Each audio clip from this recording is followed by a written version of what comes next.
And I felt like he was blackmailing her. I always felt like he was blackmailing her. Just because the way she was moving and behaving.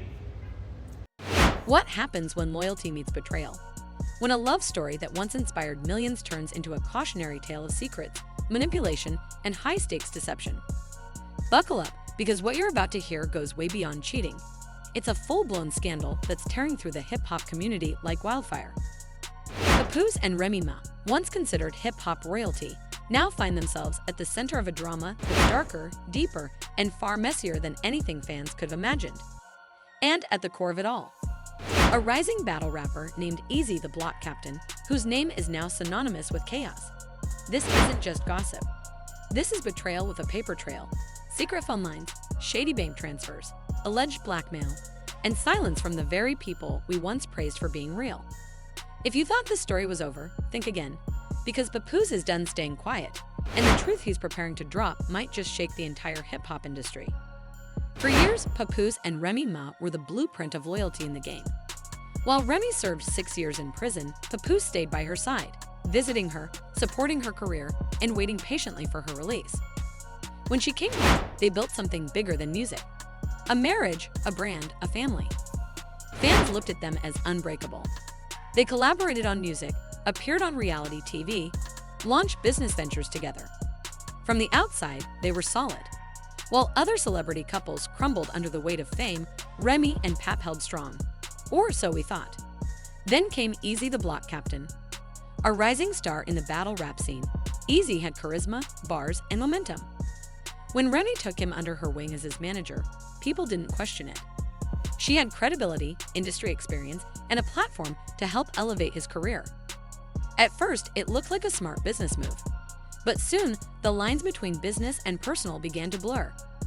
It started with whispers, late-night studio sessions that went beyond typical hours, out-of-town trips that didn't involve music promotion, and most damning, a now infamous photo of Remy leaving Eazy's hotel in the early morning hours. Fans started to speculate.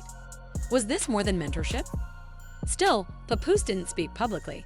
He showed up to events. He supported Remy online. But those close to him say something had shifted. And behind the scenes, Pap wasn't sitting idle. But like I told you, I didn't do that because he slept with my wife. I did that because you shook my hand and then slept with my wife. He was gathering evidence. Sources say he went full detective. Burner phones were purchased. Private investigators were hired. He even allegedly used fake food delivery accounts to track movements. What he discovered, it wasn't just cheating. It was betrayal on multiple levels. One of the biggest reveals came from a leaked voice recording, short but powerful. In the clip, Eazy is allegedly heard telling Remy, "Don't make me ruin what you've built. Just make the call." Her reply, "Fine, I'll handle it." That didn't sound like romance. It sounded like coercion, like something bigger was at play. Suddenly, this wasn't just a love triangle. It was starting to look like blackmail. Fans went into overdrive. Was Remy being manipulated, or was she complicit? And where did Papoose stand in all of this? Then came the burner phone allegedly found by Papoose hidden in Remy's makeup bag. That phone, according to insiders, was a treasure trove of secrets. There were messages, emails, and documents that pointed to something far more serious than an affair. It revealed financial connections between Remy's fashion brand and a business entity tied directly to Eazy. Thousands of dollars, possibly tens of thousands, had reportedly been moved under the radar. Some of that money was said to be rerouted into a company Pap had no knowledge of, a company connected to Bronx Legacy Entertainment, the very label he co-founded with Remy. But it didn't stop there.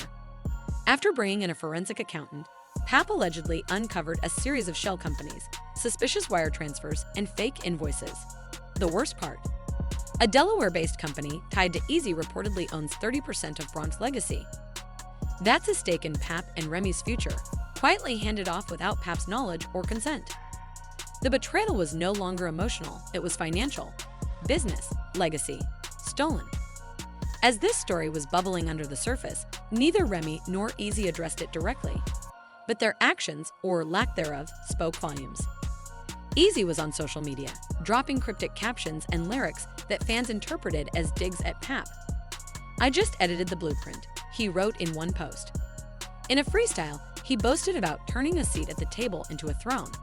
Meanwhile, Remy went radio silent. That silence was broken only once, on a low-budget podcast where she appeared tired, emotional, and guarded. She didn't deny anything. When asked if the rumors were true, she simply said, "There's a lot to this. People don't know the full story." But she offered no answers. No clarity, no defense, just vague responses. Then, almost as soon as the episode went live, it disappeared. Fans who tried to rewatch it were met with an error message. Word is Remy's legal team issued a cease and desist, but the damage was already done.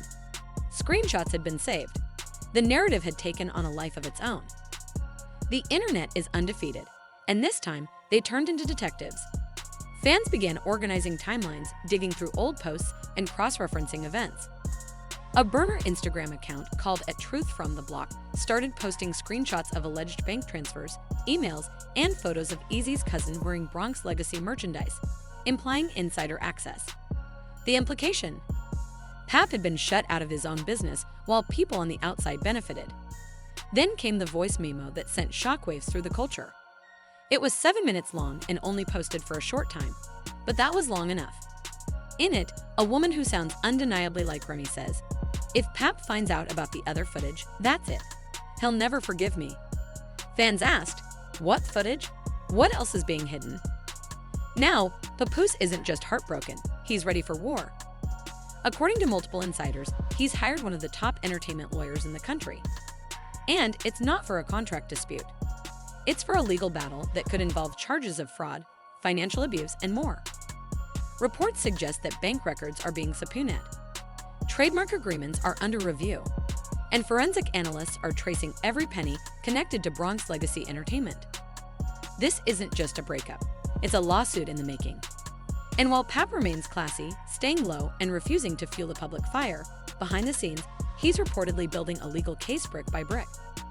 Remy tried to make a public appearance recently, maybe to do damage control. But insiders say the atmosphere was tense. 2 sponsors dropped out last minute. A longtime stylist quit on the spot. One assistant overheard her on the phone, shouting, "If this gets out, it's not just me going down."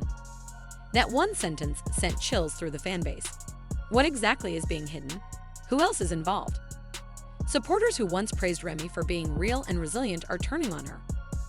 Hashtags like #JusticeForPap and #ProtectPapoose are flooding timelines. Fans are revisiting old interviews where Pap gushed about his love for her, now watching through a very different lens. Even in an industry used to drama, this story is different.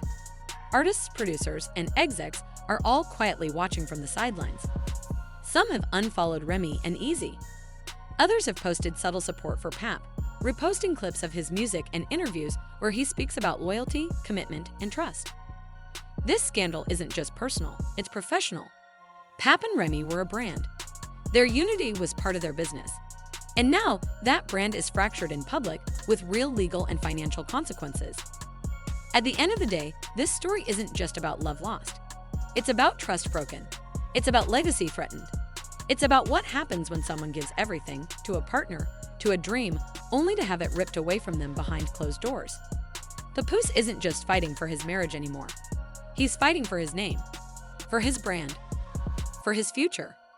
And as the court documents get drafted and the next wave of receipts prepares to drop, one thing is clear, this story is far from over. So stay tuned, because what's coming next might be the final nail in the coffin or the beginning of Papoose's most powerful chapter yet. If you made it this far, make sure you hit that like button and subscribe. We're just scratching the surface of this wild hip-hop saga, and you do not want to miss the next update. Drop your thoughts in the comments. Do you think Remy was manipulated, or was she in on it? Is Eazy the villain, or just the pawn? And most importantly, will Papoose get the justice he deserves?